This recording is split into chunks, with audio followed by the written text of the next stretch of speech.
Hello guys, ಯಾರೆಲ್ಲ ನನ್ನ ವಿಡಿಯೋನ ವಾಚ್ ಮಾಡ್ತಾ ಇದ್ದೀರಾ ಅವರೆಲ್ಲ ಈ ನನ್ನ ಚಾನಲ್ನ ಸಬ್ಸ್ಕ್ರೈಬ್ ಮಾಡ್ಕೊಳ್ಳಿ. ಇವತ್ತು ನಿಮಗೆ ಮಜ್ಜಿಗೆ ಮೆಣಸಿನಕಾಯಿ ಹೇಗೆ ಮಾಡೋದಂತ ತೋರಿಸ್ತೀನಿ. ಜಸ್ಟ್ ಒಂದು ಜಾರ್ಗೆ 2 ಸ್ಪೂನ್ ಮೆಂತ್ಯ ಹಾಕ್ಕೊಂಡು ಗ್ರೈಂಡ್ ಮಾಡಿದ್ದೀನಿ. ನೆಕ್ಸ್ಟ್ 2 ಸ್ಪೂನ್ ಜೀರಿಗೆ ಆ್ಯಡ್ ಮಾಡಿದ್ದೀನಿ. ಯಾಕಂದರೆ ನಾನು ಇಲ್ಲಿ ಒಂದು ಅರ್ಧ kg ಮೆಣಸಿನಕಾಯಿ ತೊಗೊಂಡಿದ್ದೀನಿ. ನೀವು ಮೆಣಸಿನಕಾಯಿ ಎಷ್ಟು ಕ್ವಾಂಟಿಟಿ ತೊಗೊಂಡಿರ್ತೀರೋ ಆ ಟೈಪಲ್ಲಿ ಅದನ್ನು ಮೆಂತ್ಯ ಅಥವಾ ಜೀರಿಗೆನ ನೀವು ಗ್ರೈಂಡ್ ಮಾಡ್ಕೊಳ್ಬೇಕಾಗತ್ತೆ. ಸೊ ಕ್ಲೀನಾಗಿ ಮೆಣಸಿನಕಾಯಿನ ಈ ರೀತಿ ವಾಶ್ ಮಾಡ್ಕೊಳ್ಳಿ. ನೆಕ್ಸ್ಟ್ ಒಂದು ಬೌಲಿಗೆ ನೀವು ಮೊಸರು, ಗಟ್ಟಿ ಮೊಸರು ತೊಗೊಳ್ಬೇಡಿ, ಮಜ್ಜಿಗೆ ಥರ ತೊಗೊಳ್ಳಿ.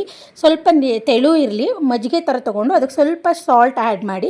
ಅದಕ್ಕೆ ಎಷ್ಟು ಬೇಕಾಗುತ್ತೆ ನಿಮ್ಗೆ ಅಂದಾಜು ಗೊತ್ತಿರುತ್ತೆ. ಸೊ ಸಾಲ್ಟ್ ಆ್ಯಡ್ ಮಾಡಿ.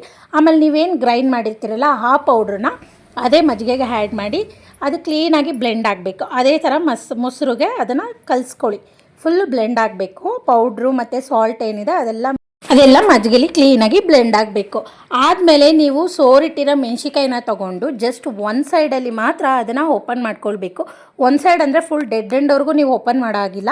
ಅದು ಮಧ್ಯದಲ್ಲಿ ಮಾತ್ರ ಸ್ವಲ್ಪ ಓಪನ್ ಮಾಡಬೇಕು. ಯಾಕೆ ಅಂದರೆ ಈ ಮಜ್ಜಿಗೆ ನಾವು ಏನು ಕಲಸಿರ್ತೀವಲ್ವ ಅದು ಮೆಣಸಿಕಾಯಿ ಒಳಗೆ ಹೋಗಿ ಅದು ಫುಲ್ಲು ಡ್ರೈ ಆಗಬೇಕು. ಅದು ಒಳಗೆ ಇಟ್ಕೊಂಡ್ರೇ ನಮಗೆ ಆ ಫ್ಲೇವರ್ ಸಿಗೋದು. ಸೊ ಅದರಿಂದ ಸ್ವಲ್ಪ ಮಾತ್ರ ಓಪನ್ ಮಾಡ್ತೀವಿ. ಆ ಥರ ಓಪನ್ ಮಾಡಿ ನೆಕ್ಸ್ಟು ನೀವೇನು ಮಾಡಬೇಕು, ಆ ಮಜ್ಜಿಗೆ ಒಳಗೆ ಈಗ ನಾವು ಬೌಲಲ್ಲಿ ಮಜ್ಜಿಗೆ ಮಾಡ್ಕೊಂಡಿರ್ತೀವಲ್ಲ, ಪೌಡ್ರೆಲ್ಲ ಮಿಕ್ಸ್ ಮಾಡಿರೋದು, ಆ ಬೌಲಿಗೆ ಈ ಮೆಣಸಿಕಾಯಿ ಏನಿದೆ ನೀವೆಲ್ಲ ಸೀಲ್ ಮಾಡ್ಕೊಳ್ಬೇಕು. ಎಲ್ಲ ಮೆಣಸಿಕಾಯಿನೂ ಆ ಮಜ್ಜಿಗೆ ಒಳಗೆ ಹಾಕಿ ಫುಲ್ ಓವರ್ ನೈಟ್ ಅದನ್ನು ಹಾಗೆ ಬಿಟ್ಬಿಡಬೇಕು. ಮಾರ್ನಿಂಗು ಒಂದು ಪ್ಲೇಟ್ಗೆ ಅಥವಾ ನೀವು ಬಟ್ಟೆ ಮೇಲೆ ಹಾಕ್ಬೋದು. ಮೇಲ್ಗಡೆ ನೀವು ಟೆರೆಸ್ ಮೇಲೆ ಬಟ್ಟೆ ಮೇಲೆ ಹಾಕ್ಬಿಟ್ಟು ಬೇಕಾದ್ರೆ ಅದನ್ನು ಬಿಸಿಲಿಗೆ ಒಣಗಿಸ್ಬೋದು. ಸೊ ಇದೇ ರೀತಿ 3 days ನೀವು ಮಾಡಬೇಕಾಗತ್ತೆ. ಒಣಗಿಸ್ಬೇಕು, ಬರಬೇಕು, ಮತ್ತು ತಿರ್ಗಾ ಸೇಮ್ ಅದೇ ಮಜ್ಜಿಗೆ ಅಂದರೆ ನೀವು ಆ ಮಜ್ಜಿಗೆ ಏನಿರುತ್ತೆ ಅದನ್ನು ಚೆಲ್ಲಬಾರ್ದು. ಹಾಗೆ ಇಟ್ಕೊಂಡು ಅದೇ ಮಜ್ಜಿಗೆಗೆ ತಿರ್ಗಾ ಆ ಮೆಣಸಿಕಾಯಿನ ಹಾಕಿ ಡಿಪ್ ಮಾಡಿ ಓವರ್ ನೈಟ್ ಬಿಟ್ಟು ತಿರ್ಗಾ ಮಾರ್ನಿಂಗ್ ಹಾಗೆ ಇಡಬೇಕು. ಆ ಮಜ್ಜಿಗೆ ಖಾಲಿ ಆಗೋವರೆಗೂ ಅದೇ ಥರ ಪ್ರೋಸೆಸ್ ಮಾಡಬೇಕು.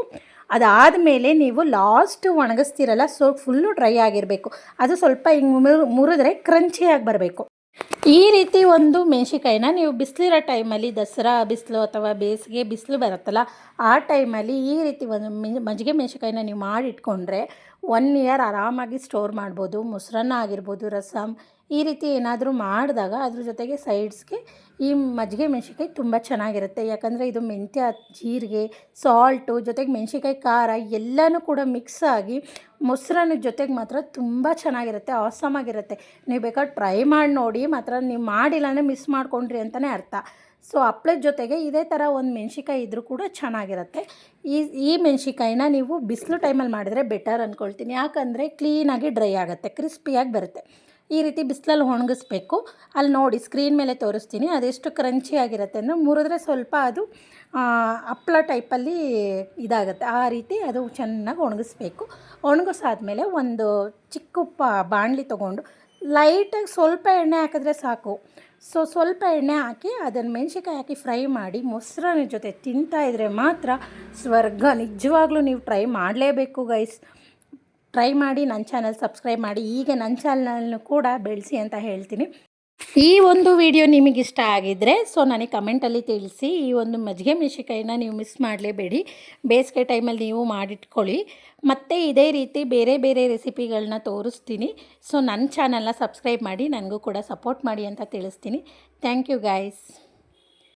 ಇರುವಂತಿದ್ದರೆ ಪುಸ್ತಕದಂತೆ ಇರು, ದೂರದಿಂದ ಕಂಡರೆ ನೀನೇನೆಂದು ಅರಿವಾಗದಂತೆ, ನಿನ್ನ ಅಂತರಾತ್ಮ ಓದಿದಾಗಲೇ ಅರಿವಾಗುವಂತೆ, ಮುಖಪುಟದಲ್ಲಿ ಮನಸಂಗತಿ ತಿಳಿಯದಂತೆ. ಈ 2 ಲೈನ್ ಯಾರು ಬರೆದ್ರೋ ಗೊತ್ತಿಲ್ಲ, ತುಂಬ ಇಷ್ಟ ಆಯಿತು. ಅದಕ್ಕೆ ಈ ವಿಡಿಯೋದಲ್ಲಿ ಹೇಳಿದೆ.